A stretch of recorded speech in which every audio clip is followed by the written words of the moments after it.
So, hi. So, we will proceed to problem 15. I will try to zoom in na lang para maklaro ninyo. Problem 15.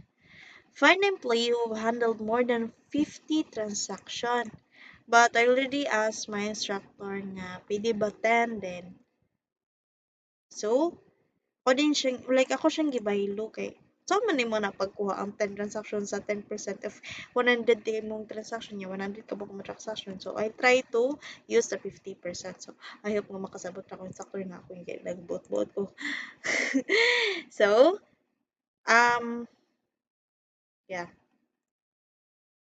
yeah, you will try to find that percentage.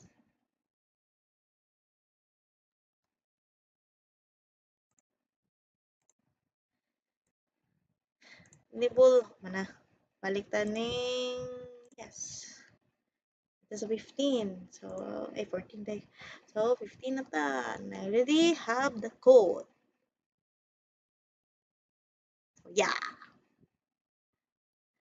So, ang mga involved man, find employees. Ang involved nga table is employee. Yeah. Employee. Why she? Employee.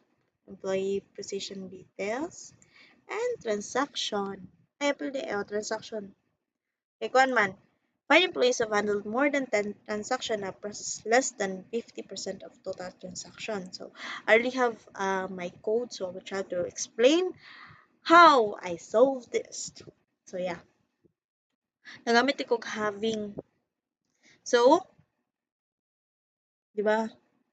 Select employee ID, employee last name. So para makita nato kinsa to sila.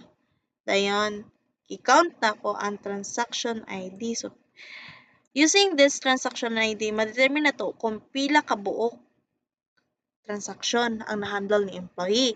Akong ibutang as total transaction. So, from employee, gi-join ako si employee details, kay employee, kay transaction, gi-join ako kay employee details, sinana, then, i-group by na ako siya sa employee na para ma-determine na to kung pila gid kabuok ang nakuha transaction na handle ni employee. So, having total transaction mo ni siya is greater than 10. So, dapat greater than 10 siya. And, using and is kanang makunin mo siya ba nga dapat duha ka buok ang result. So, duha dapat ma-filter out niya sa duha. Duha ka condition. And another condition is total transaction is less than 50%. So, select count multiply by select count mo na siya. Multiply by 50% from transaction. So, total transaction na siya. Anong kaniman? Gi-select na ko tanan transaction, gi-multiply na ko siya 50% para kuha na ko pila ang 50%. So, gi-compare na din na ko siya. So, try na to og run. Yeah, mani.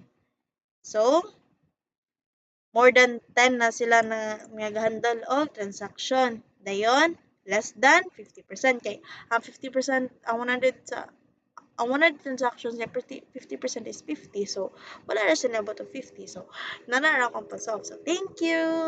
Wait lang. Ako na ikon. Copy. Paste na ako diri. Para makita yun. Ninyo yun. Saan ako pag magtrabaho ko. Wala na ako na buhat sa previews. Kaya I thought nga dili kami.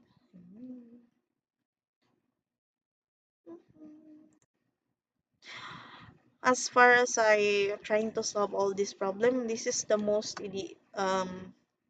problematic if wala ko if isip siya nga logical nga kwan. So need gid siya og concentration, trees.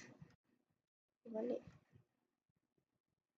So let's have a screenshot.